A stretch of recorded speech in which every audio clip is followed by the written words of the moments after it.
요나 1장에서부터 4장까지 요나 복음이라고 할 수 있고요. 요나의 십자가 복음이라고도 할 수 있습니다. 나를 들어 바다에 던져라 라는 제목으로 토요 메시지를 전하려고 합니다. 요나의 시대적 배경은 BC 763년경 정도 됩니다. 열왕기하 14장 25절에 나와 있는 말씀인데요. 그 니느웨 성 아수르의 수도이죠. 자, 요나가 명령을 바로 받고 니느웨로 가야 되는데 다시스 중간에 유턴을 하게 되어지는 그러한 과정입니다. 왜 하필 아수르 수도 니느웨 성이냐라는 것입니다. 이방인들은 그 당시에 어떻게 생각했냐면 유대인들, 이스라엘 백성들은 지옥의 땔감으로 생각을 했습니다. 그리고 심판과 멸망받을 자들로 그렇게 생각을 했고 용서받지 못할 자들이라고 그렇게 생각을 했습니다. 그 아수르 제국은 그 많은 땅을 확장하며 넓혀가는 데 있어서 초대 제국 아니겠습니까? 아주 참 잔인무도하게 그 백성들을 포로를 잡아다가 참 엄청난 용서받지 못할 그러한 죄악들을 저질렀던 것입니다. 그런데 왜 하필 그 아수르 수도 니느웨 성으로 가라 하느냐라는 것입니다. 이것이 바로 요나에게는 도저히 납득하지 못할 그러한 명령이었던 것입니다. 그래서 그 당시에 자기가 생각하고 있는 지구의 최끝 서쪽에 지금으로 말하면 스바냐, 스페인, 다시스로 향하게 되어졌던 것입니다. 때로는 하나님의 명령이 우리의 생각과는 정반대가 되어질 수가 있는 것입니다. 하나님의 뜻과 나의 뜻이 충돌되어졌을 때는 어떻게 해야 되겠습니까? 내 뜻을 밀어붙이려고 할 때는 분명히 풍랑을 만날 수밖에 없다라는 것입니다. 자, 그래서 다시스로 가는 배를 탔는데 풍랑을 만나게 되어졌던 것이죠. 자, 그런데 요나는 바로 그 다시스로 내려가는 배를 탔고 그리고 배에 올라탔지만은 그 올라타다라는 것이 야라다, 내려가다는 그러한 뜻이 있는 것입니다. 그러니까 이 요나는 하나님의 명령을 피한 요나는 계속해서 야라다라는 그러한 그 뜻을 가지고 욥바로 내려갔고 그리고 다시스로 내려갔고 배 밑으로 내려갔고 바닷속으로 내려갔고 그리고 물고기 뱃속으로까지 내려가는 어떻게 보면 밑바닥 수월에까지 내려가게 되어지는 그러한 장면을 연출하고 있는 것입니다. 죄라는 것은 죄의 중력은 우리를 최 밑바닥까지로 내려가게 만듭니다. 하나님을 떠나게 만들고 율법 하나님의 말씀을 경시하게 되어지는 것이죠. 그러나 은혜의 부력은 우리를 하나님을 찬양하게 만들고 찬미하게 만들고 기도하게 만드는 것이죠. 우리는 죄의 중력 가운데 계속해서 야라드 밑으로 내려가는 그런 비참한 생활을 하고 있습니까? 아니면 영적으로 하나님의 말씀을 깨닫고 묵상함으로 말미암아 은혜의 부력으로 말미암아 계속해서 하나님을 찬양하는 그런 입술이고 기도하는 모습입니까? 바로 요나는 그 죄의 중력으로 말미암아 제비를 뽑게 되어졌어. 그 배 밑 선창에서 계속해서 깊은 잠을 빠지고 말았던 것입니다. 안 믿는 사람이 하나님의 선지자 요나를 깨우게 되었던 것입니다. 결국은 제비 뽑혀가지고 요나는 자기 자신을 고백할 수밖에 없는 것입니다. 자기 정체가 드러나게 되는 것이죠. 나는 히브리스 사람입니다. 하나님의 명령을 어기고 이렇게 지금 니느웨로 가야 되는데 다시스로 가게 되어진 것입니다. 이 풍랑은 곧 나의 책임인 것입니다. 나를 들어 바다에 던지십시오. 바로 요나는 자기가 해야 할 일을 깨닫게 되어졌던 것입니다. 믿음의 시작은 우리의 신앙의 고백은 곧 나의 책임을 깨닫는 것입니다. 바로 유턴이죠. 하나님의 말씀을 거역했던 그러한 상황에서 다시 하나님의 말씀을 붙잡는 것, 그것은 곧 나를 들어 바다에 던져라 말이 아니라 바로 자기의 몸을 내 던지는 것이죠. 이것이 바로 깨닫는 믿음의 최고의 신앙의 최초의 고백이라고 볼 수가 있는 것입니다. 그래서 예수님께서도 바로 나를 따라오려거든 자기를 부인하고 자기의 십자가를 지라 그랬습니다. 주님의 제자도 아니겠습니까? 하늘의 밀알이 땅에 떨어져 죽지 아니하면 하늘 그대로 있지만 죽으면 많은 열매를 맺게 되어진다라는 것입니다. 나를 들어 바다에 던져라. 요나는 비로소 이제 자기의 잘못된 길을 깨닫게 되었던 것이죠.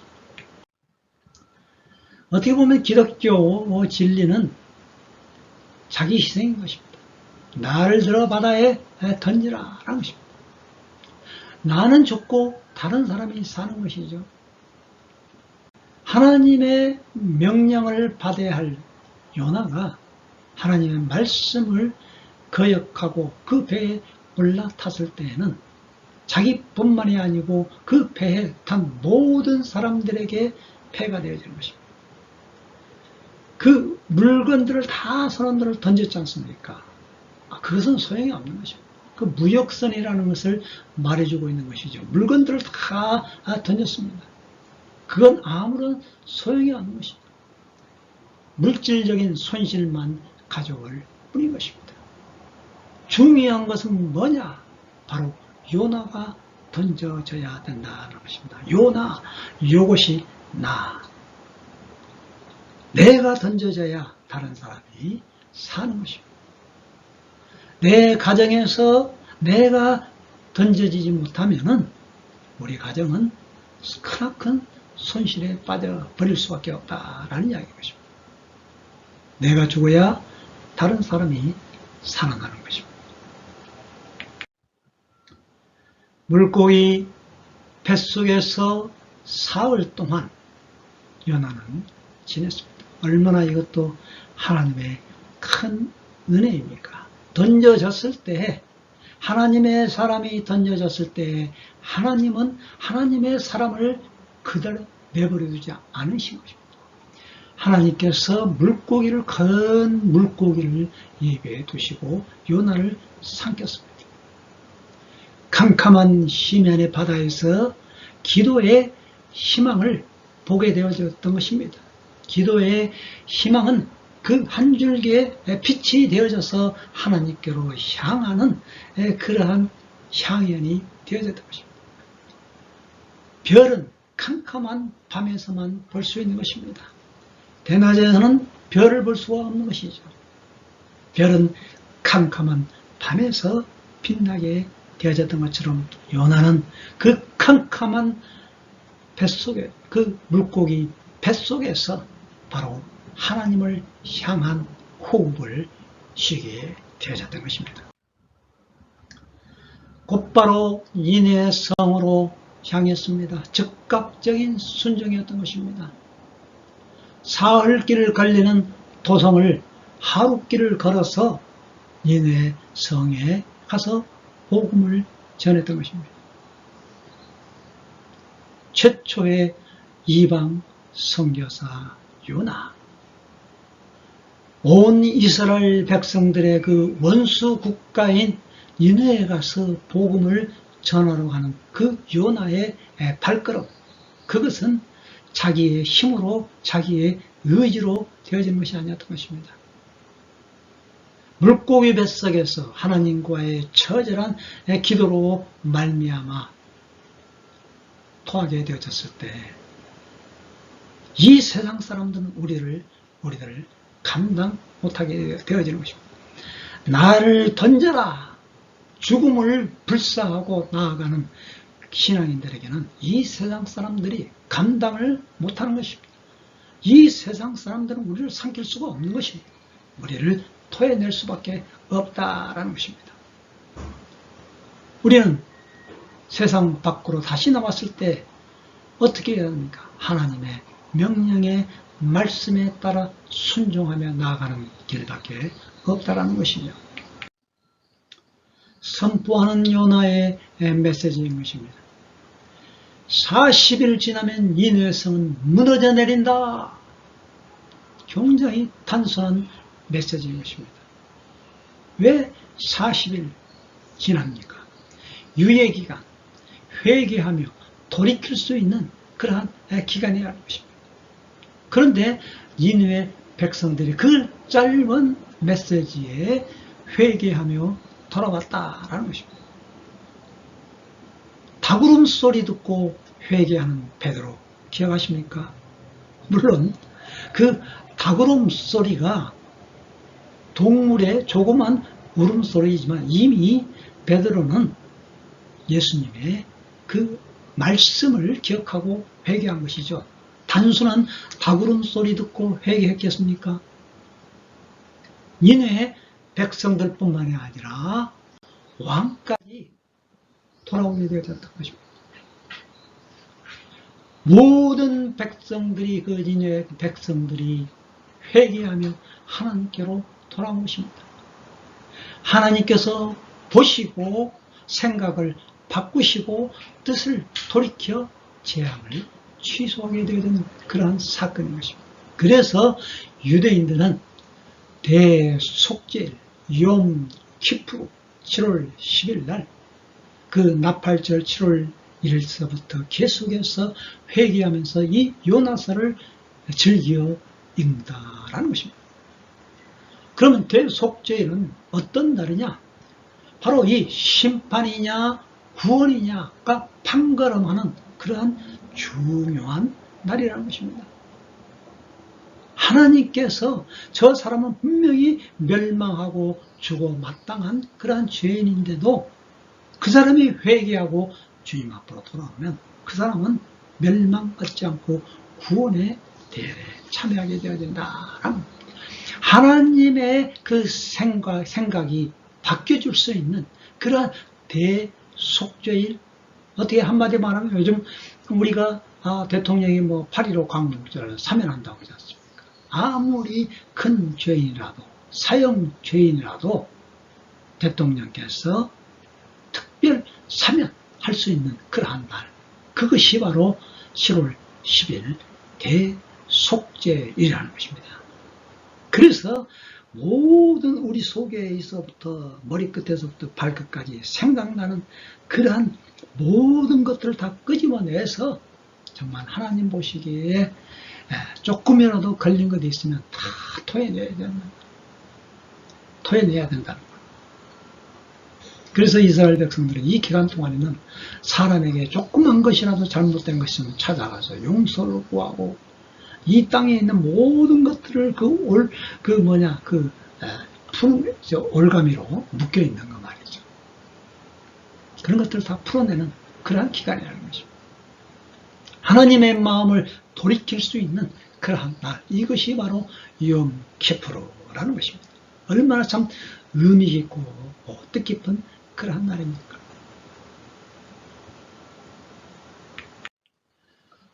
아시리아 제국 왕이 회개했다. 참 놀라운 일이죠. 자, 그런데 지금 그 당시에 BC 723년에 보면 특별한 그 이벤트가 있었습니다. 돌림병이 있었고요. 그리고 계기 대일식이 있었던 것입니다. 자, 그 회개하기 전날 그 대일식 계기가 있었는데, 계기일식이 있었는데요. 대낮에 말이죠. 태양이 딱 가려가지고 온 지구가 깜깜하게 되어진 거예요. 그러니까 이 니느웨 성 백성들은 얼마나 놀랬겠습니까? 이건 정말로 이건 보통 그런 날이다. 그러니까 한마디로 말하면 그 부시맨이 말이죠. 워싱턴 앞에 부시 그 당시에 부시 대통령 백악관 앞에서 그냥 그 콜라 한 병 들고 말이죠. 얼마 있으면 망한다 라고 이렇게 외치고 휙 지나가 버리고 말았습니다. 그런데 그 말을 듣고 백성들이 회개해요. 부시 대통령은 자기의 조상이 와서 이렇게 외쳤는가 보다 하고 회개할 수 있는 것 아니겠습니까? 똑같은 부시. 참 우스갯소리입니다만은 여로보암 왕 이스라엘 그 백성 여로보암 왕 2세 때에 이스라엘 백성들은 얼마나 그들은 회개하며 돌아왔습니까? 그 당시에 선지자 남유다 왕국 아모스 선지자 그리고 호세아 선지자 얼마나 많이 외쳐댔습니까? 돌아오라 돌아오라. 그렇지 않으면은 바로 주변 국가로 인하여서 이스라엘 멸망할 것이다. 그렇게 외쳤는데도 불구하고 이스라엘 백성들은 돌아오지 않았습니다. 여로보암 왕 2세도 말이며 모두가 다 하나님 앞에 악하게 되어졌던 것입니다. 남쪽 유다 왕국과 그 북쪽 이스라엘 왕 갈라져 있습니다. 그런데 거의가 다 남쪽의 유다 왕국 몇몇 그 요시야 왕이랄지 히스기야 왕 빼놓고는 거의가 다 하나님 보시기에 악을 행하게 되었던 것입니다. 돌아오지는 못하는 거예요. 그래서 하나님께서는 바로 이 요나에게 니느웨 가서 복음을 외쳐라. 그 너희들이 생각하고 있는 정말로 적대국가 원수국가에 가서 복음을 외쳐라. 그들이 돌아오는가 돌아오지 않는가 보라 이거예요.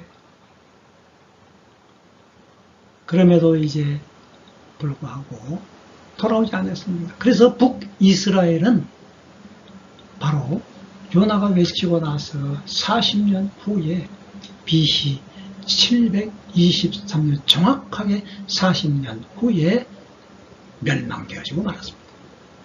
예루살렘 성전도 마찬가지 아닙니까? 예수님께서 십자가에 죽으시고 40년 후에 AD 70년에 정확하게 예루살렘 성전이 파괴되어지고 이스라엘 백성들이 바로 이 로마로 포로로 붙잡혀지고 속국으로 망하게 되어졌다.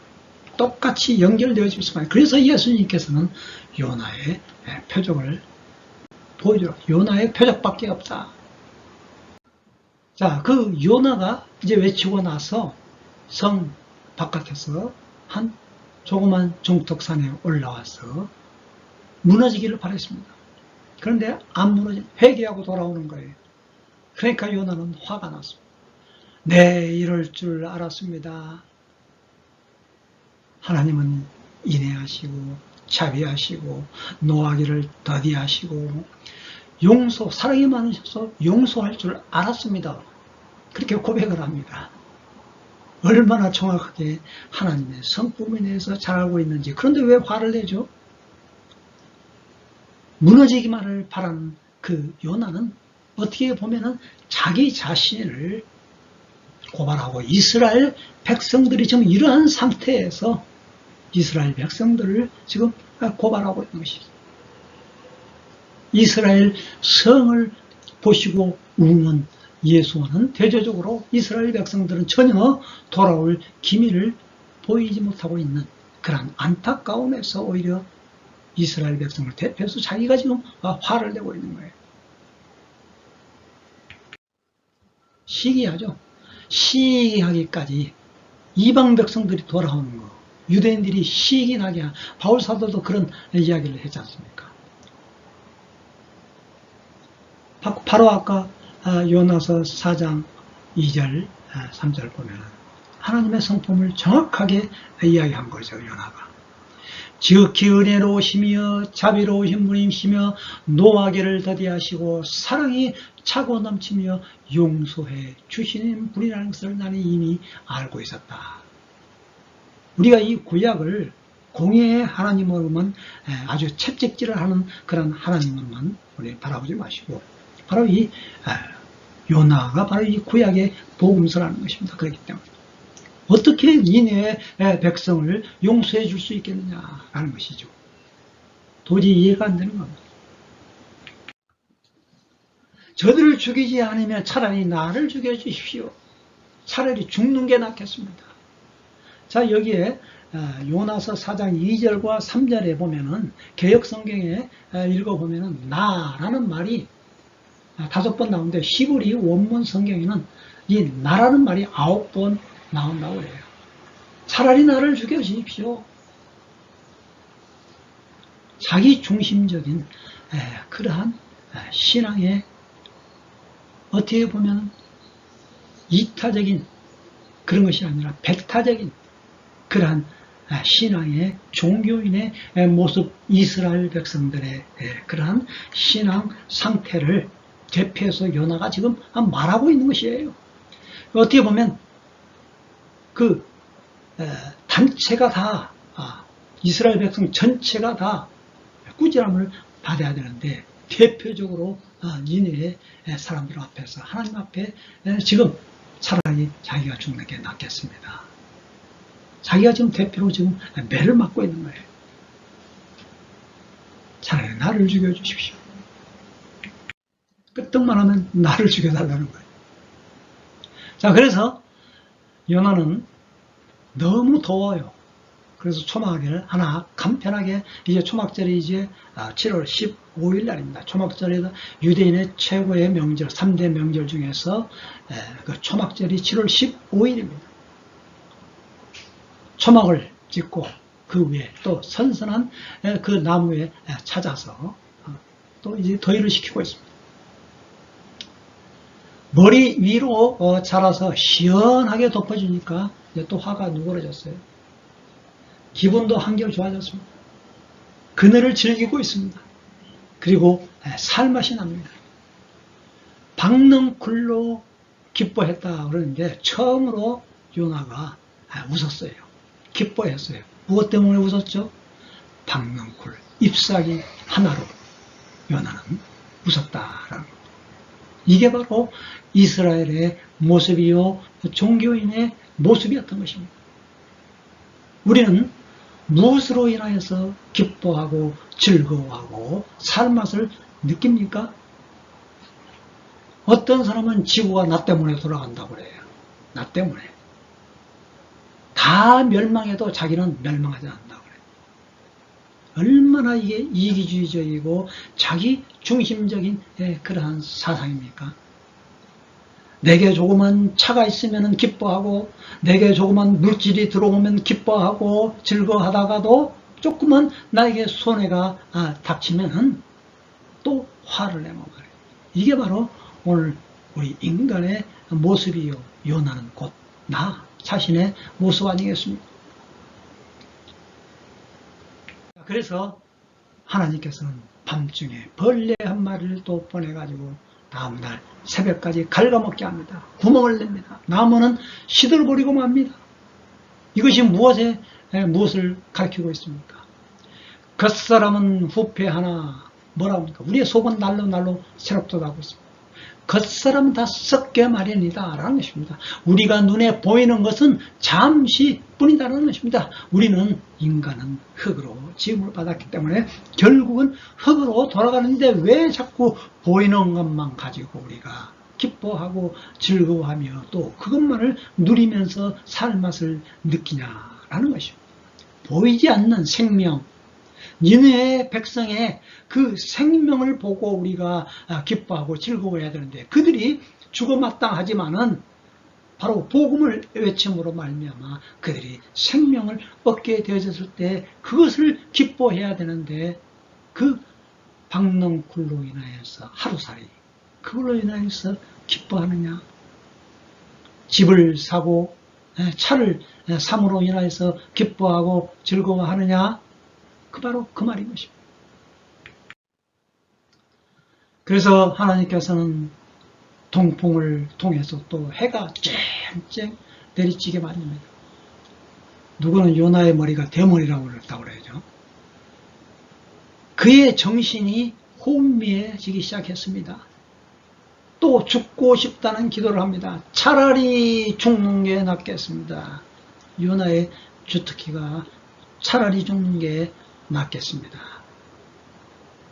자, 이 말을 했을 때 우리는 또 한 사람을 떠올릴 수가 있습니다.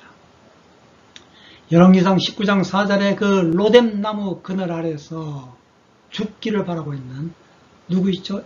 엘리야. 자, 그런데 엘리야는 그 전에 말이죠. 바알 신상을 무너뜨렸습니다. 바알 신상을 무너뜨렸는데 자기가 이제 그 이세벨을 죽일 줄 알았는데 오히려 이세벨은 더 화가 나서 엘리야를 죽이려고 쫓아가는 거예요. 그래서 로뎀나무 그늘 아래서 잠을 자고 있으면서 이런 고백을 하게 되어진 거예요. 나를 데려가십시오. 차라리. 영적인 무력감은 어디서 올까요? 영적인 자각을 깨닫고 하나님의 말씀으로 무장했던 사람도 이러한 영적인 무력감이 올 수가 있습니다. 우리가 이 세상의 땅에 발을 붙이고 사는 동안에는 끊임없이 우리가 깨어있지 못하면 우리가 이 영적인 교만과 영적인 자만에 빠지게 되어지면 어느 한순간에 자기 만족에 빠져가지고 바로 이와 같이 영적인 무력감에 빠질 수 있다라는 것입니다. 우리는 이걸 주의해야 돼요. 나만 옳고 다른 사람은 그르다. 또 어떻게 보면 다른 사람을 판단하고 저주하려고 할 때에 바로 이 영적인 교만에 빠질 수가 있을 때에 이와 같은 한순간에 무너진다라는 것입니다. 이것을 우리에게 요나는 말하고 있는 것입니다. 그늘 나무를 가지고 화를 내는 것이 옳으냐? 수고한 것도 없는 나무로 인하여 하룻밤 사이에 즐거움에서 분노로 바꾼 것이 옳으냐? 그렇다면 12만 명의 좌우를 분별치 못하는 그 어린아이와 같은 사람들, 어른 장자까지 합치면 한 60명 되는 그러한 사람들, 동물들, 죄 없는 동물들, 어느 것이 중요하냐 이거예요. 박넝쿨이 중요하냐, 그들의 생명이 중요하냐, 어느 것이 옳고 그르며 무엇 때문에 내가 분노하고 무엇 때문에 내가 즐거워해야 되느냐는 겁니다. 한 사람의 생명이 천하보다도 귀하다고 했습니다. 한 사람의 생명이 돌아올 때 우리 주님은 기뻐하고 하늘의 천사들도 기뻐한다고 했습니다. 요나는 자기 잘못을 부각하며 하나님을 나타냈습니다. 철저하게 요나는 화를 내며 하나님께 하소연해 오는다. 이스라엘 백성을 대표해서 우리가 선민 아닙니까? 그런데 왜 우리 선민은 멸망하게 만들고 왜 아수르 제국을 사용한다 말입니까? 반항할 수가 있습니다. 그러나 요나는 이 요나서에서 자기의 그 얘기를, 자기의 이야기를 이스라엘 백성의 그 관점에서 자기 자신을 제물로 바친다라는 겁니다. 세상은 그를 조롱할 수가 있습니다. 그럼에도 불구하고 요나는 나를 던지라 이거예요. 나를 욕해도 좋다 이거예요. 그러면서 하나님을 드러낸다라는 것입니다. 자기는 죽고 하나님만 살면 된다라는 그러한 사고방식인 것입니다. 이제 마무리하려고 합니다. 예수님의 표적 이야기인 것입니다. 이 요나의 복음은 요나의 십자가의 복음인 것입니다. 예수님께서 메시아임을 증거하는 이것이 바로 요나의 표적인 것입니다. 예수님께서 마태복음 12장, 16장, 누가복음 11장에서 말하고 있는 것입니다. 얼마나 중요하기에 그 바리새인과 니고데모, 유대인들에게 보여줄 것은 요나의 표적밖에 없다. 나를 던져라. 바로 유대인들은 예수님을 던져버리고 말았습니다. 내주었습니다. 죽음과 부활을 의미하고 있는 것입니다. 그리고 메시지, 요나가 외친 그 메시지 단순하지만 니네성이 회개하고 돌아왔는데 니네 마지막 날에 니네성 사람들이 일어나서 너희들을 심판할 것이다. 정죄할 것이다. 경고하고 있는 것입니다.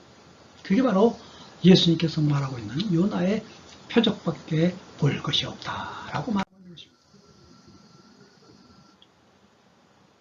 기도하는 요나 2장, 물고기 뱃속에서 기도하는 그 기도의 내용이 곧 그리스도의 고난에 대한 내용이기도 한 것입니다. 무덤의 뱃속에서 도와주십시오. 겟세마네 동산에서 땀방울이 핏방울이 되어질 정도로 아바 아버지 할 수만 있으면 이 잔을 내게서 피하게 해주십시오. 그러나 나의 뜻대로 마옵시고 아버지 하나님 뜻대로 이루어지길 빕니다. 깊음 속 바닷 가운데 던지셨다. 이것은 곧 바닷 가운데 던지면 자기의 힘으로는 나올 수 없습니다. 체포가 되어지면 이제는 예수님께서 체포되었을 때 자기의 힘으로 되어줄 수가 없는 것이죠. 체포되어진 거나 다름없습니다. 주의 목전에서 쫓겨났습니다. 출교. 예수님께서 유대인들에게 배척을 받았고 대제사장에게 가야바 법정에서 재판을 받게 되었다. 기품이 나를 에워싸고 해초들이 내 머리를 휘 감았다라고 요나는 고백을 해요. 바로 예수님의 그 십자가 체포되어지고 나서 자기의 옷이 찢겨지고 또 자기의 옷이 로마 군병들에게 제비 뽑혀지고 가시의 멸류관을 쓴 것처럼 그 비유하고 있는 건 아닙니다. 산에 뿌리까지 내려가 문들이 닫혀버렸다. 무덤 속에 갇혀버렸다는 것입니다. 사흘 동안 무덤에서 끌어올려 살리셨다. 부활 아니겠습니까? 나의 기도가 주께 이르렀다. 기도입니다. 아 목마르다 다 이루었다. 아버지여 나의 영혼을 아버지 손에 부탁하나이다. 구원은 하나님께만 있다. 예수와 그게 바로 예수님의 단언한 거죠. 요나가 하룻밤에 났다가 하룻밤에 말라버린 박넝쿨을 아꼈듯이 하나님이 극악한 백성 니느웨 백성도 아끼셨다면 하나님이 하나님의 백성을 어찌 아끼지 아니하겠냐라는 것입니다. 하나님이 하나님을 알지도 인정하지 않는 자들을 위해 지금도 일하고 계신다면 하나님의 자녀인 이스라엘 백성들 우리들을 위해서 얼마나 수고하고 계시겠느냐라는 것입니다. 바로 그것이 요나서를 통해서 말씀하시고 드러내시기를 원하시는 하나님의 마음이며 하나님의 사랑인 것입니다. 요나서는 편협한 민족주의, 순혈주의로 인해 혼란과 어둠에 빠진 당시 사람들에게 기지에 찬 이야기를 통해서 문학적으로, 비유적으로 또 생략법을 통해서 바로 하나님의 역사적인 구속사적인 구원 의지를 전해준다라는 것입니다. 결론이 참 요나서 4장 제일 맨 마지막에 해피엔딩으로 끝내야 되는데 다른 서정은 거의가 다 해피엔딩으로 끝납니다. 그러나 요나서는 해피엔딩이 아니에요. 마지막 질문으로 끝맺고 있는 것입니다. 요나서 5장은 계속해서 이어지고 있습니다. 우리가 써야 되지 않습니까? 요나, 요것이 나다. 기도하겠습니다. 하나님, 죽을 수밖에 없는 저희들, 인간의 편협한 생각으로 인하여서, 갇혀진 생각으로 인하여서 하나님의 그 넓고 무한하신 그 하나님의 헤세드적인 그러한 사랑을 우리의 좁은 사고의 틀 안에 갇혀서 생각하고 판단하고 다른 사람을 저주하고 또 화내며 가장 근시안적으로서 한갓 없어져 버리고 말 물질을 두고 우리가 기뻐하고 즐거워할 때가 많이 있는 저희들입니다. 참 요나와 같은 볼품없는 저희들입니다. 그럼에도 불구하고 하나님은 요나를 들어 써주셨어. 니느웨 백성들을 회개케 하고 구원하시는 이방인을 구원시키는 그 하나님의 놀라우신 그 사랑을 보면서 주 예수 그리스도의 십자가 아니고서는 저희들은 구원받을 수 없사오니 이러한 대속죄일에 맞춰서 전폭적인 우리 자신의 회개와 깨끗함을 얻을 수 있는 대속죄함을 받을 수 있는 예수 그리스도의 피로 말미암아 우리는 용서함 받을 수밖에 없사오니 우리의 죄가 주홍 같을지라도 우리의 죄악이 붉은 피와 같이 물들지라도 흰 눈처럼 양털처럼 깨끗게 하여 주시옵시고 내가 살아날 때